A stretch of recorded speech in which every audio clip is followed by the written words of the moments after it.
Assalamualaikum warahmatullahi wabarakatuh. Saya Nurul Anisha Idayu binti Muhammad Hairi ingin menerangkan bagaimana media sosial mempengaruhi dan membimbing ke arah masyarakat yang beretika.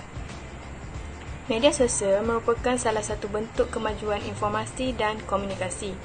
Media sosial juga merupakan saluran yang digunakan untuk menyampaikan sesuatu maklumat atau info dengan mudah dan pantas. Selain itu, media sosial adalah tempat berkomunikasi di antara satu sama lain tanpa had atau halangan.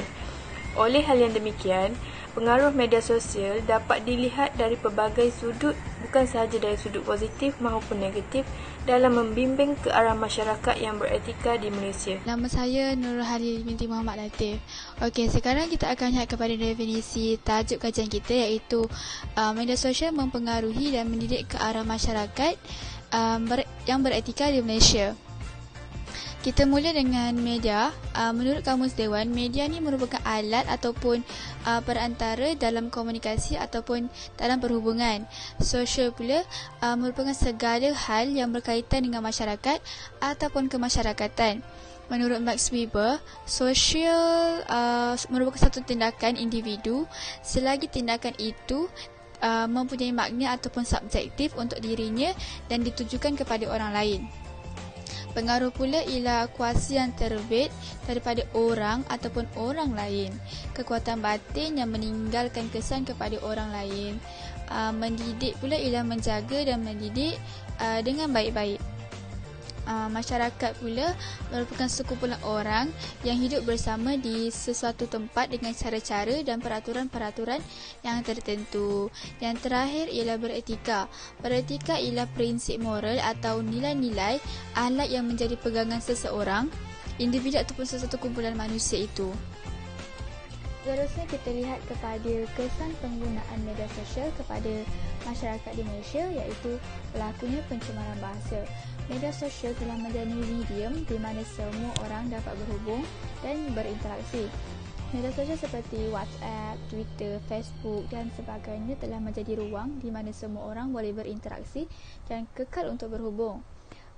Bahasa telah menyatukan masyarakat di Malaysia, namun telah berlakunya pencemaran bahasa dalam penggunaan media sosial dalam kalangan masyarakat Malaysia pada hari ini.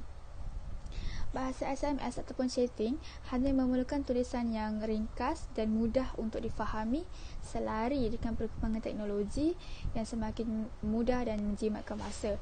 Namun perkara ini telah memberi impak yang tidak baik kepada masyarakat, terutamanya kepada golongan remaja yang mudah untuk terpengaruh. Berlaku juga penggunaan bahasa yang kurang sopan seperti penggunaan bahasa yang kesat dan kasar dalam penggunaan media sosial. Perkara-perkara seperti ini telah menyukarkan proses untuk mendidik masyarakat Malaysia ke arah masyarakat yang lebih beretika. Penggunaan bahasa dalam media sosial tak dapat untuk menunjukkan emosi ataupun perasaan seseorang. Oleh itu, kita sebagai pengguna mestilah menghormati serta menggunakannya dengan cara yang berhemah supaya perselisihan faham dan juga pergaduhan dapat Saya Lee Kian Hao. Sekarang saya akan bentangkan kesan media massa akan mempengaruhi minda kanak-kanak.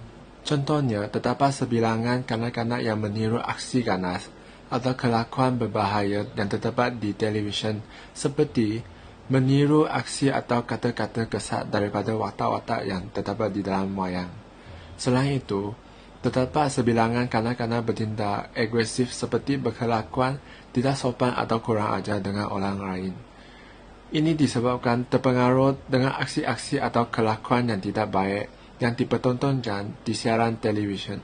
Tambahan pula, kebanyakan ibu bapa menyalahkan guru-guru kerana mengenakan tindakan disiplin kepada pelajar yang bermasalah, namun mendapat tentangan yang kuat menyebabkan anak-anak lebih selesa melakukan apa sahaja tanpa memikir akibat yang akan berlaku. Misalnya, ibu bapa kini bebas memberikan anak-anak yang masih kecil bermain dengan telefon pintar supaya tidak mengganggu pekerjaan mereka.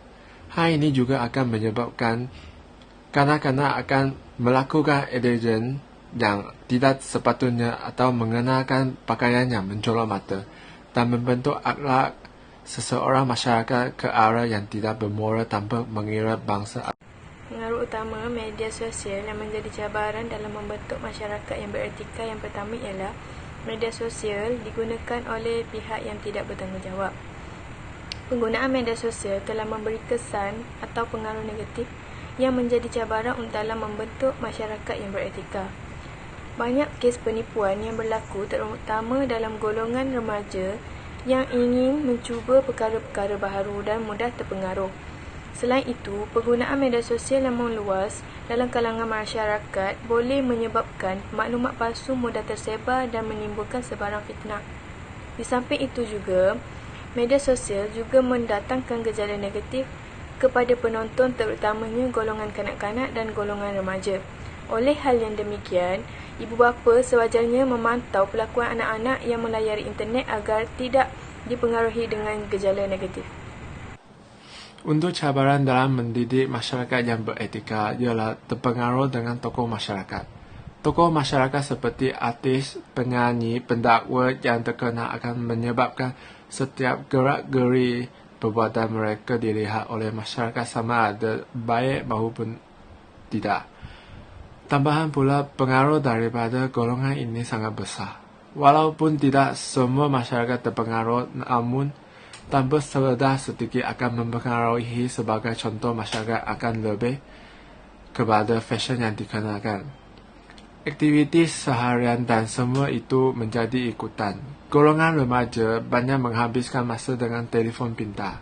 Sebahagian besar daripada golongan sentiasa mengikuti perkembangan semasa tokoh masyarakat. Sebagai contoh, terdapat beberapa di antara mereka mengemukakan kenyataan bahawa walaupun tidak melanjutkan pelajaran namun dapat menjana pendapatan lumayan. Dalam mendidik masyarakat yang beretika pembelajaran itu sangat penting bukan sahaja untuk peperiksaan namun untuk diaplikasikan dalam kehidupan seharian. Pembelajaran membuatkan seseorang itu lebih berfikiran terbuka dan matang dalam membuat sesuatu keputusan. Saya Ainul Madinati Ridwan. Okey, bagi objektif yang ketiga iaitu fungsi media sosial dalam membentuk masyarakat yang beretika. Yang pertama ialah interaksi dan komunikasi antara masyarakat ataupun pengguna laman sosial itu sendiri. Bagaimana yang dikatakan dengan media sosial ini berfungsi dalam membentuk masyarakat? Sebagai contohnya, kita dapat menyebarkan maklumat, isu-isu semasa, informasi berkaitan negara ataupun menyebarkan bahan-bahan ilmiah atau akademik. Selain itu, kita dapat berinteraksi dan berkomunikasi antara orang ramai ataupun sahabat-sahabat yang jauh dan keluarga. Okey, dalam apabila kita berinteraksi dengan orang ramai, kita seharusnya mengeluarkan kata-kata yang baik, kata-kata yang positif supaya tidak menyinggung perasaan orang lain. Okey, selain itu, media sosial ini kita boleh jadikan ataupun mengambil kelebihan ini untuk berkongsikan kata-kata motivasi, kata-kata hikmah ataupun pendapat yang dikira diterima logik akal, supaya apa yang kita sebarkan itu menjadi teladan dan contoh kepada orang ramai supaya lebih beretika pada masa hadapan. Sebagai pengguna yang bijak, kita seharusnya menyebarkan perkara-perkara yang betul sahaja dan tidak menjadikan pengguna lain resah apabila berita-berita palsu disampaikan. Saya Gosimian. Sekarang saya akan memberi penjelasan tentang kepantasan informasi berkaitan isu semasa. Kesan positif media massa terhadap masyarakat yang beretika ialah masyarakat akan memperolehi sesuatu berita dengan lebih pantas.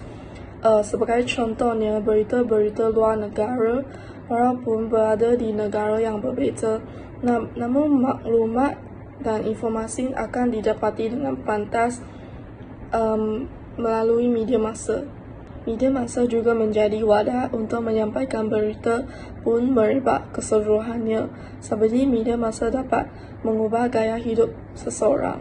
Sebagai contoh, media massa adalah penyumbang utama kepada masyarakat untuk keruntuhan moral di kalangan belia.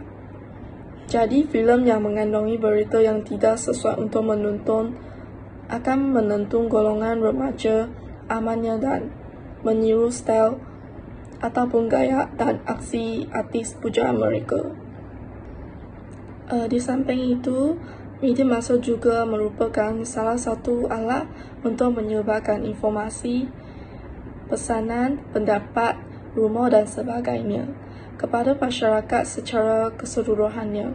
Sebagai contoh, dalam era globalisasi ini, setiap perubahan berlaku dengan pentas seperti rekaan fashion, muzik, selera, makanan dan minuman, semua turut berubah mengikut masa. Contoh yang lain adalah dengan adanya televisyen, radio, majalah, telefon bimbit yang canggih akan mengakibatkan berita yang tersebar yang belum dikenal pasti atau merupakan satu fitnah. Jadi kesimpulannya, media sangat berpengaruh dalam masyarakat dalam sebarang keadaan termasuk memelihara kehidupan rakyat. Hal ini kerana media massa pada asalnya hanya untuk menyebarkan maklumat dan komunikasi semata-mata. Media massa juga menjadi sumber hiburan hari ini.